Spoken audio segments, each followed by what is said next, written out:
Hi, I'm Sam here at Rick Jones Pianos with a Yamaha Studio Upright built in Indonesia in 2006. It's a model M30. Now, it has a decorator style case, but it is properly a studio upright. And in fact, when we take these models apart on the inside, on the top key, there's an imprint, a metal stamp that says P22. So what Yamaha did with this piano was take their existing P22 studio design, which is normally a very chunky looking, rugged, maybe not so decorative case, and then put a more decorative style case around it, and they called it the M30. This is internally identical to a 2006 Yamaha P22, but it has a case that's more suitable for home furniture. It's a very pretty case. This is a mahogany finish. Incidentally, there's also a slow motion key cover or fall board with a hydraulic built into the side here, so no one will have their fingers smashed by a accidentally fallen fall board.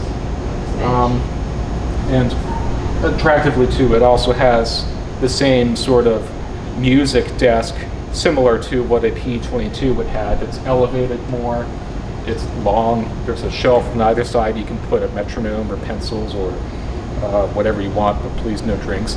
And it allows you to spread out your sheet music over a wide area, just like you will be able to do on a Yamaha Studio. It's a nice design feature, I think, that gives it an advantage over, say, a Yamaha U1, even though that's bigger. The music desk isn't quite as functional, in my opinion. So, the piano I would describe as having I want to call the tone neutral. It's not especially mellow, it's not especially bright. It is clear, and in my opinion, every Yamaha piano that Yamaha makes, it's designed to have a clear sound, so all the notes sound very clearly, but that isn't necessarily the same thing as brightness. This one I think is pretty much neutral. You can play it softly and get a very warm, softer sound out of it. You can also play it loudly and get a more bold and brilliant sound, but it doesn't really, in my opinion, skew either way too much in the direction of mellowness or brightness. It's right in the middle at a 5 on a scale from 1 to 10. And likewise to touch, it's smooth and responsive. The whole course of the key going up and down there's no jerking motions. It's just a smooth, like you press the key and it behaves the way you expect it to. But it's also not too easy or too hard.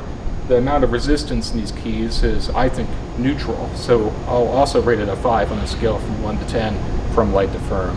And I like to recommend pianos that have a tone and touch combination of 5 and 5, especially for people who are new to the piano and you maybe don't know what sort of piano you like yet. In my opinion, a 5 and 5 tone and touch is a really good starting point for students, especially, to get introduced to the world of pianos. Because when they're at school, you may encounter some pianos that have a harder touch, that have an easier touch. They may all sound different, bright or mellow. If you start practicing at home on something that's kind of right in the middle of all those, I think you'll have an easier time adapting to a variety of pianos later on, such as you would encounter at a school. So if that's your situation, I would strongly encourage you to consider this piano. Plus, I think it's just hard to go wrong with a Yamaha that's 5 and 5. It's just a nice sort of clean slate to paint any sort of musical picture you want out of it. It doesn't get in your way. It's very neutral. So the piano does also have a middle pedal practice mute, which incidentally the original model P22s won't have. That's another feature they added to this decorator style version. The P22s, they were designed for institutional use, and so a practice mute would be kind of useless in the school. But this is destined for someone's home, or it was designed to be, and they have that in mind. If you press down the middle pedal and shift it over to the left, it will put a curtain of felt in between the hammers and the strings, so the hammers do not strike the strings directly, strike it indirectly, muting the sound substantially. So if you have a house, yeah, even if you have a detached house and you want to be able to practice, or your children have to practice when someone else in the house is doing something else, you can just have them put the mute on and practice quietly. Or if you have an apartment or row home and don't want to disturb your neighbors at any time of day, it's a really nice handy feature, which we encounter a lot on Yamaha uprights, I'll say, especially the U series and the more compact M series consoles, but the P series not quite as often. So well, that's probably why they changed this to a Model M series. It's a bigger M, hence M30. So please stop by, try this out for yourself. You can play along with anything else in our inventory. But if you can't make it, you can always give us a phone call or send us an email if you have any questions. Thanks.